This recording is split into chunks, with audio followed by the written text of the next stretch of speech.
저는 로블록스라는 회사에서 일을 하고 있고요. 이 로블록스라는 회사는 그러니까 게임 플랫폼 회사예요. 이제 게임을 잘 아시는 분들은 옛날에 뭐 RPG 축구라든가 뭐 이런 종류의 그 프로그램을 알고 계실 텐데 그렇게 게임을 만들 수 있는 환경을 제공하는 거죠. 맨 처음에는 SI 쪽 회사에서 일을 시작을 했어요. 그 다음에 이제 비즈니스 인텔리전스라고 기술 컨설팅에 약간 가까운 거죠. 네. 원래 기술 스택은 마이크로소프트 쪽이었고 네. SI 회사에서 일을 했을 때는 그냥 윈도우에서 돌아가는 모든 것이었고요. ASP도 당연히 했었고 뭐 ASP 단내도 잠깐 했었고 제가 취미로 모바일 쪽에 관심이 많았어요. 아, 네. 그러니까 옛날에 뭐팜 PDA라는 물건이 있었는데 아직 스마트폰이라는 게 존재하지 않은 시절에 그 팜 PDA 시절 때부터 그냥 혼자 취미 비슷하게 간단한 앱 만들어보고 그렇게 항상 관심은 있었어요.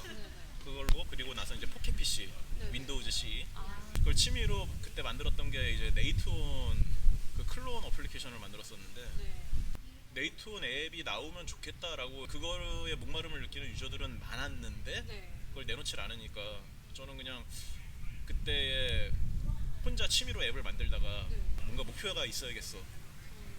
그래서 그럼 뭘 만들지? 하고 막 찾아보다가 그게 그냥 딱 눈에 들어온 거예요. 그냥 네이트온 클라이언트죠. 그래서 릴리즈를 하자마자 그때 뭐 한 10만 명, 20만 명 뭐 이 정도 받은 것 같아요. 어쨌든 그렇게 한번 딱 하고 나니까 이제 뭐 블로그 하나 딱 열어놓고서 뭐 의견 받고 이러고 있었는데 난리가 났죠.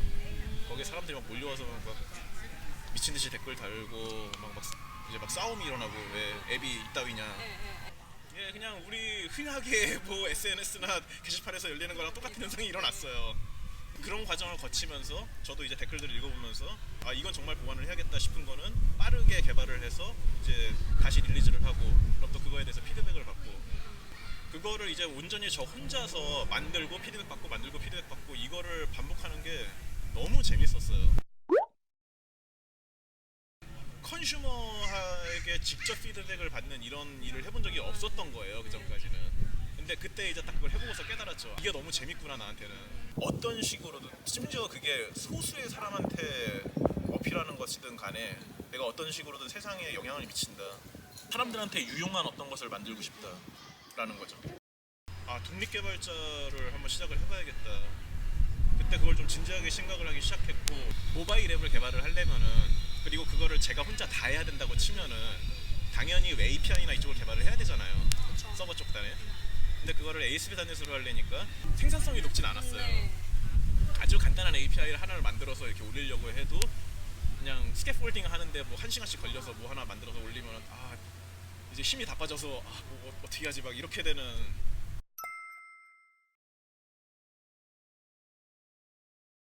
그때 이제 막 오픈소스 쪽에서 여러 가지 프로젝트들이 막 각광을 받은 시절인데 그때 이제 장고를 처음으로 접했어요. 그래서 그때 이제 그 메인 스택이 그 iOS하고 안드로이드 앱을 개발을 하면서 동시에 API 개발은 장고로 하는 이런 식으로 시작을 했던 거죠. 만들었던 서비스가 잘 되지는 않았는데 그렇게 해서 한 1년, 2년 동안 혼자서 이런저런 실험들을 해보고 그 네이트온 앱으로 만들었던 게 그 앱이 한국 앱스토어에서 이렇게 몇 주 동안 1등을 했었어요. 물론 그 당시 어떤 상황에 비춰보면 이게 별로 대단한 일이 아닌데 그게 나중에 좀 대단한 이력이 됐어요. 저도 모르는 새에. 전 정말 운이 좋다고 생각해요. 네. 저는 엔지니어라는 게 참 좋은 게 뭐냐면은 제 자신의 어떤 지적 호기심이나 그런 재미를 느끼는 부분들이 하고 제가 하는 일하고 맞아떨어지는 거. 제 주위에 다른 직업들을 둘러봐도 이게 참 되게 힘든 일이라고 생각을 해요. 그 일하시면서 재밌으시냐고. 그러니까 그러면 대부분 생계 때문에 한다라는 게 사실 대다수일 거죠. 근데 저는 제 자신이 생각해보면은 저는 코딩하는 게 너무 즐거워요.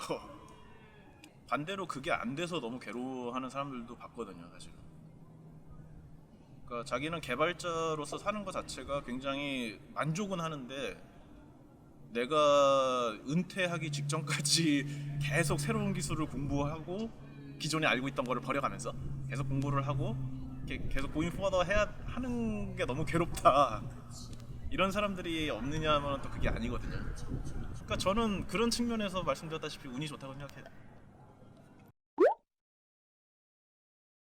일단은 매니저들도 스타일들이 다 달라요. 밑에 사람 이렇게 이렇게 쫙쫙쫙 짜내가지고 일을 진행하는 걸 좋아하는 사람이 없냐? 있어요 그런 사람들. 근데 그래서 다행히 그런 사람들이 대다수는 아니라는 거고요.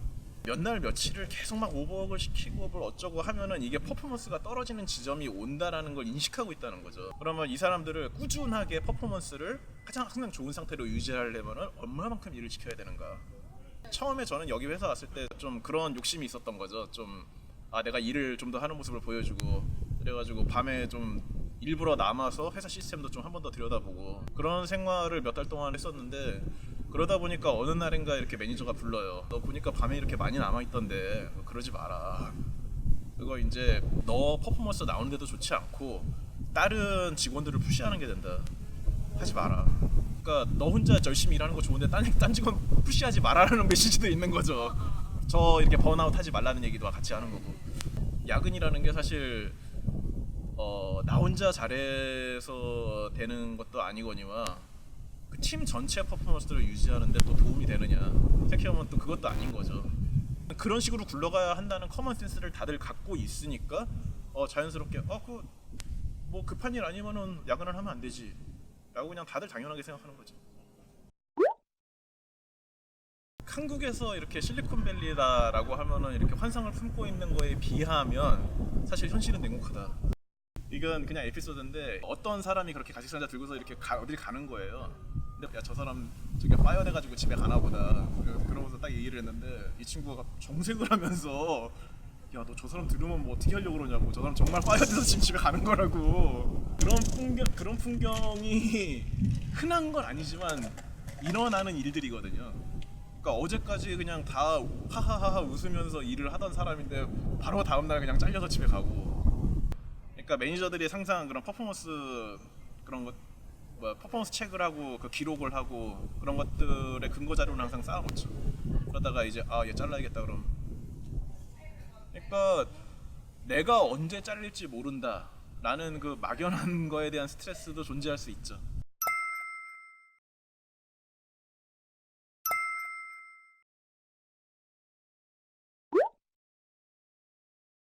친구를 만들려고 좀 말씀드리고 싶어요. 저는 실리콘밸리의 프로그래머라고 이렇게 일을 하고는 있지만 사실 제 스스로도 문화적으로 여기서 겉돈다는 느낌을 굉장히 많이 받아요. 그거를 존중하는 문화인 건 맞는데 그 문화에 내가 들어갈 수 있느냐 라고 하는 건 상상외로 되게 굉장히 많은 리소스가 필요해요. 네, 사실은 엔지니어 친구를 만드는 것도 그렇게 쉽진 않아요. 그렇죠. 이제 보통 너디하다 그러죠. 그런 너드 문화나 이런 거에 익숙함에도 불구하고 그걸 사람들과 말로 풀어내고 이러는 데서 굉장히 큰 장벽들을 느껴요. 그러니까 저는 지금 제 시점에서 친구를 만들려고 하면은 이게 리소스가 너무 많이 드는 거예요. 이거 뭐 나이 탓을 하면 안 되겠지만 조금이라도 나이가 적었을 때 그런 노력들을 했으면은 더 도움이 됐을 텐데 지금에 와서는 제가 뭐 언어 쪽에 좀 더 리소스를 투자한다든가 이런 것들이 이제 좀 그러니까 아쉬워지는 거예요. 그거에 쏟을 노력에 저는 지금 제가 프로페셔널로서 제 자신의 역량을 유지하는 데 시간을 더 써야 되고 이게 결국에는 뭐 트레이드 오프인데 그쵸. 가족이 있으면 이제 그게 더 심할 수 있죠. 실리콘밸리에 와서 오히려 그런 엔지니어들의 밀업이나 이런 거를 돌아다니는 거에 더 재미를 느꼈거든요 사실은. 그러니까 그런 데서 친구를 만나는 것보다는 그냥 새로운 것들을 계속 접하고 돌아다니고 이런 거에 더 많이 봤던 것 같아요. 이게 실리콘밸리 전역, 뭐 샌프란만을 얘기하는 게 아니라 저희 뭐 팔로알토가 됐건 뭐 어디가 됐건 간에 전역에서 이제 개발자 밀업들이 계속 열려요. 그쵸? 우리가 알고 있는 뭐 잘 나가는 오픈소스가 됐건 별의별 주제에 대해서 다 밀업을 해요. 그런 뭐 잘 나가는 오픈소스를 주제로 밀업을 연다. 그러면은 그 오픈소스를 실제로 만드는 사람들이 여기서 밀업을 하고 있는 거죠. 그러니까 저는 그런 거에 굉장히 매력을 느꼈고 기업 내에서 일어나고 있는 변화는 우리가 직접 눈으로 보기가 어렵잖아요. 거기서 뭔가 신제품이 나오고 신기술을 공개를 하고 이래야지 우리가 알게 되는 거죠. 근데 그런 밀업들에 가면은 자연스럽게 바뀌고 있는 것들을 실시간으로 볼 수가 있어요.